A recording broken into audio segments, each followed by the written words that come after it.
The nation tonight on how to deal with the ISIS threat. Republicans are calling for immediate action, some even saying Mr. Obama should not wait for Congress's approval.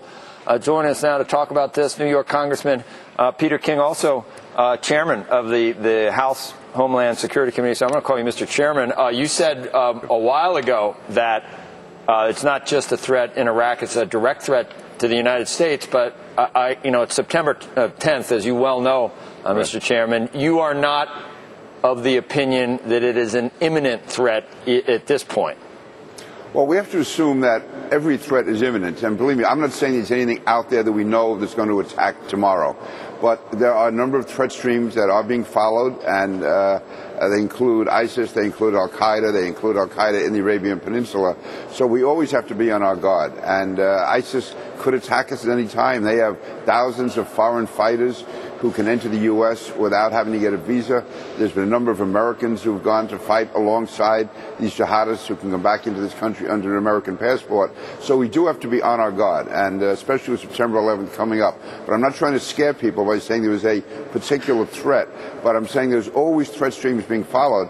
And going back to 9/11, there was no particular threat at that time either. There was no particular threat before the Times Square bombing or before the Boston Marathon bombing. So we always have to be on our guard. And ISIS, to me, what we really have to be concerned about, though, is both the short-term and the long-term danger that ISIS presents. And that's why I hope the president has a comprehensive plan to really go after and destroy ISIS.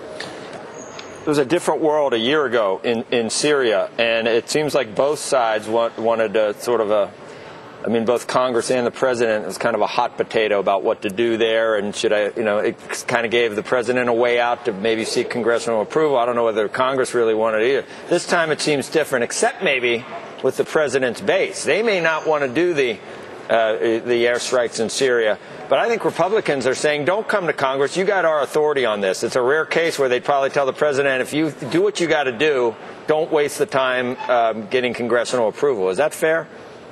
It's fair to some extent, and I think, by the way, I think Congress has been deficient, and the president has been deficient, and really many of our national leaders in minimizing or not talking enough about the terrorist threat over the last several years. You go through the presidential campaign in 2012, it was barely mentioned at all. And last year, the president said he was going to act on his own.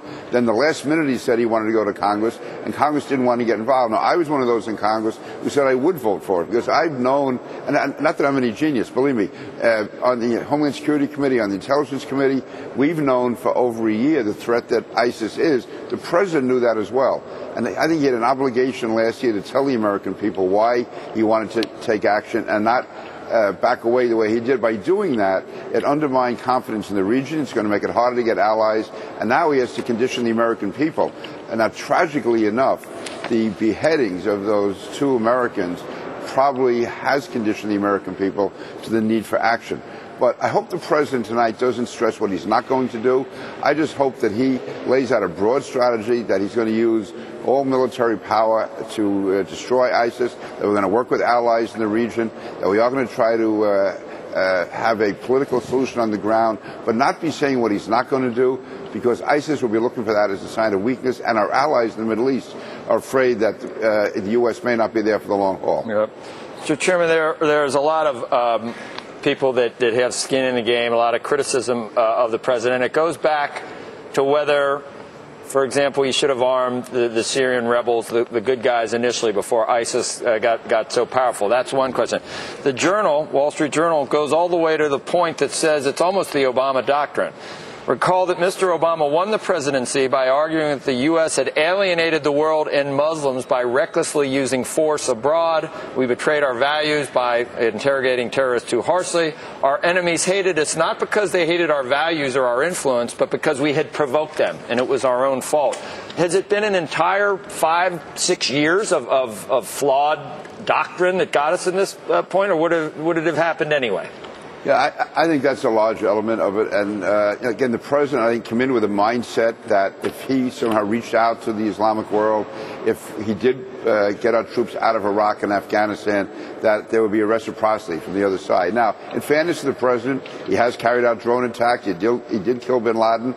He's killed many of the top Al-Qaeda and AQAP leaders. So on that level, he's been very effective. On the other hand, though, by constantly talking about the necessity to withdraw troops and by creating a power vacuum, by not getting the status of forces agreement in Iraq. That is what I believe allowed Iraq to become as unstable as it was, as it became. We needed troops there, not so much for the sense of combat, but to be almost an adult supervision, if you will, over the Iraqis, and also to move them toward coming with a more inclusive government. So, yeah, I think this has been an education for the president. Having said that, that can be in the past. I would just hope the president uses that as a guide as he goes toward the future. Just like I supported President Bush in Iraq. Looking back on it, I think the one big mistake that was made is we were not ready for the chaos that was going to result after we went in and after Saddam Hussein was overthrown. We thought it would be similar to Eastern Europe, where after the Iron Curtain came down, the local people were able to run their own countries. That was not true in Iraq. That's a lesson we learned from what President Bush did. I think the lesson we can learn from President Obama is, from what he did wrong, if you will, is that we cannot allow these power vacuums to develop, that we have to let people know we're in this for the long haul and tell the American people it's not going to be easy, it's going to be tough, it's going to be difficult, but this is a long, almost, as John Kennedy said about the Cold War, a long twilight struggle. Islamic militancy and terrorism is there, and it's going to, no matter what we do, they're going to fight against us. We have to be ready for that. The country seems to have changed as well in a very quick period of time. In terms of even boots on the ground, that's the piece in the Journal today. I mean, if you go from the feeling after 13 years ago, after 9/11, and how the country felt about using military force, to where we were a year ago or so, and now to where we are today, do you think that we've now come full circle, come back to where the country actually wants the U.S. to be an interventionist country again and actually be a force, in our view, for good in the world again? I think so, and I would support that. Having said that, though, you have to realize that public opinion ebbs and flows. Right. In my district in particular, was hit very hard on 9/11. But even in my district, when we would do a poll, Homeland Security or terrorism over the last several years was not that high.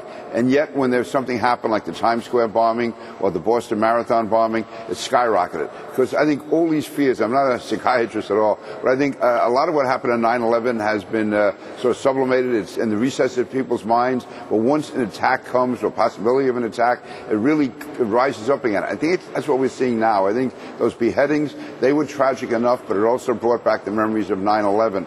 So right now, public opinion definitely supports aggressive action. But we're going to have tough weeks and months ahead. There's going to be bad days.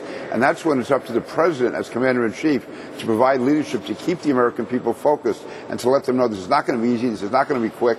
Listen, I do favor intervention in these matters. Having said that, there's no such thing as an easy war. Every war is tragic. Every death is tragic. And whatever plans the president has today, or any president has, by next week or a month from now, they're going to have to change. Because you never know what's going to happen after the first shot is fired. So we have to commit ourselves to a long haul on this and realize we have a terrible, ruthless, vicious, diabolical enemy which never rests. Okay. Congressman, thank you. Congressman King, we appreciate it. Your time today. Republican from New York. Must be an interesting area of New York to keep being reelected again, and not your district, obviously.